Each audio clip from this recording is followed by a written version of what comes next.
लगे भाभी जी पराठा दीजिए मुझे प्लीज। अरे लो ना लो जीजू, पराठे तो आप खा लीजिए, लेकिन अगर दीदी को पता चल गया ना तो 1 घंटा उनकी डांट सुननी पड़ेगी। क्यों मेरी माँ उसकी याद दिला रही हो तुम? इस वक्त नहीं है ना, खा लेने दो भाई, दे दो मुझे पराठे। लो और लो। और क्या भैया आप भी न्यूज़पेपर में मुंह छुपा के बैठे हो? अरे पराठे देखिए यहाँ पे। इन सब बातों का इन पे कोई असर नहीं होने वाला। नाश्ते के समय अखबार पढ़ने की इनकी आदत आज की थोड़ी ना है। लो भाई, ये अखबार मैंने बंद कर दिया। Very good. एक मिनट, ये क्या पेपर में आर्यन की फोटो? भाई हमारा आर्यन कब से नेशनल हीरो हो गया? अरे नेशनल हीरो के साथ में नेशनल हीरोइन की भी तो फोटो है, दुर्गा की। फोटो के साथ लिखा क्या है वो तो पढ़िए। लिखा है कि एक डॉक्टर ने अपनी पत्नी की इज्जत बचाने के लिए मंत्री के बेटे से मारपीट की। क्या? लाइए इधर दीजिए। दुर्गा वैसे हुआ क्या था? एक्चुअली जीजू, कुछ लड़के छिड़खानी करने लगे तो आर्यन ने। लेकिन बेटा ये सब हमें बता देना चाहिए ना, पेपर से हमें पता चलता है कि तुम्हारे साथ में क्या हुआ। या एनीवे भाभी जी मुझे दिखाइए अपने नेशनल हीरो की फोटो, मैं भी तो पढ़ूं क्या लिखा है। पत्नी की इज्जत बचाने के लिए पति ने गुंडों के साथ मारपीट की। भाई वैसे हमारे नेशनल हीरो के साथ उसकी पत्नी की फोटो भी है। वैसे एक बात बताऊं, पत्नी काफी सुंदर लग रही है। आर्यन की पत्नी कहाँ छपी है तस्वीर?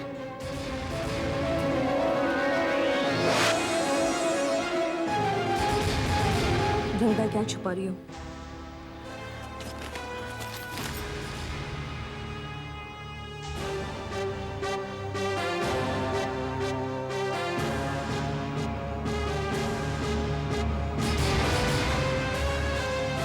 कोई मुझे बताएगा ये सब क्या चल रहा है?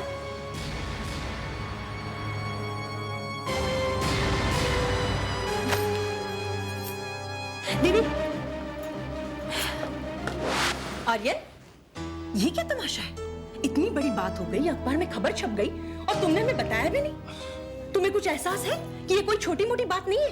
अरे उस बेचारी दुर्गा के बारे में तो सोचो, उस पर क्या गुजर रही होगी। उसकी तस्वीर छप गई अखबार में, वो भी इसकी पत्नी के रूप में। अरे तो उसे इतना क्यों डांट रही हो? इसे क्या पता था कि अखबार में तस्वीर छपेगी? सड़क पर तमाशे होंगे तो अखबार की सुर्खियां तो बनेंगे ही ना। और वैसे भी आर्यन को कोई बात तो कभी बड़ी लगती ही नहीं है। अरे अब इस बात को इतनी ज्यादा क्यों बढ़ा रही हो? प्लीज प्लीज आप बीच में मत बोलिए, आपके लाड नहीं से। मम्मा, अब पापा को क्यों डांट रही हो?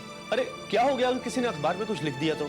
कल तक ये अखबार और ये खबर दोनों पुरानी हो चुकी होंगी और nobody cares for this gossip. ये गॉसिप और इस तरह की खबरें ही लोगों को याद रहती है हमेशा। अब मॉम प्लीज, बाय। ये क्या तरीका हुआ? इतनी सख्ती बरतने की क्या जरूरत थी उसके साथ? हे भगवान, आप कुछ समझते क्यों नहीं? पहले आर्यन को इतना लंबा चौड़ा भाषण दिया और अब मुझे समझाओगी? पर कोई फायदा नहीं होगा। ना तो मेरी बात का कोई असर बेटे पर होता है और ना ही मेरी बात आपके पल्ले पड़ती है। अरे मैं इतनी देर से ये कोशिश कर रही थी कि आर्यन वो बात कह दे जो उसने सबके सामने दुर्गा को बचाने के लिए कही थी। मैं चाह रही थी कि उसके दिल में क्या है वो जानूं। हो सकता है जो बात उसने कही वही बात उसके दिल में भी हो। लेकिन मेरी किस्मत तो देखो, उसने मेरी बात का जवाब ही नहीं दिया। जैसा बुद्धू बाप वैसा ही बुद्धू बेटा। अरे तो तुम्हारी ये एक्टिंग का राज तुम मुझे पहले ही बता देती, मैं भी तुम्हारा साथ देता एक्टिंग में। अगली बार जब तुम उसे डांटोगी ना तब मेरी एक्टिंग देखना। आर्यन के मुंह से बुलवा कर ही छोड़ूंगा कि दुर्गा में वो अपना जीवन साथी देखता है और आर्यन के मन में जो उसकी पत्नी की तस्वीर है ना, दुर्गा उसी तस्वीर का रूप है। के घर वाले तुम्हें उसके पत्नी के रूप में देखना चाहते हैं, देखते हैं, इसलिए उन्होंने ये खबर अखबार में छपवा दी ताकि अब हमारे लिए कोई रास्ता ही ना बचे। दीदी, हम हर बात का गलत मतलब निकालकर क्यों बैठ जाती हैं? कैसा गलत मतलब दुर्गा? मैं वही बोल रही हूँ जो यहाँ लिखा हुआ है। दीदी, आप पहले पूरी बात तो सुन लीजिए। कुछ नहीं सुनना मुझे। क्या बताओगी तुम?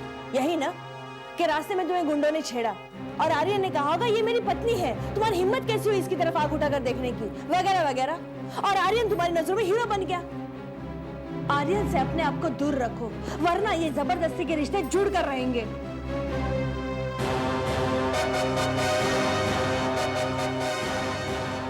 दुर्गा,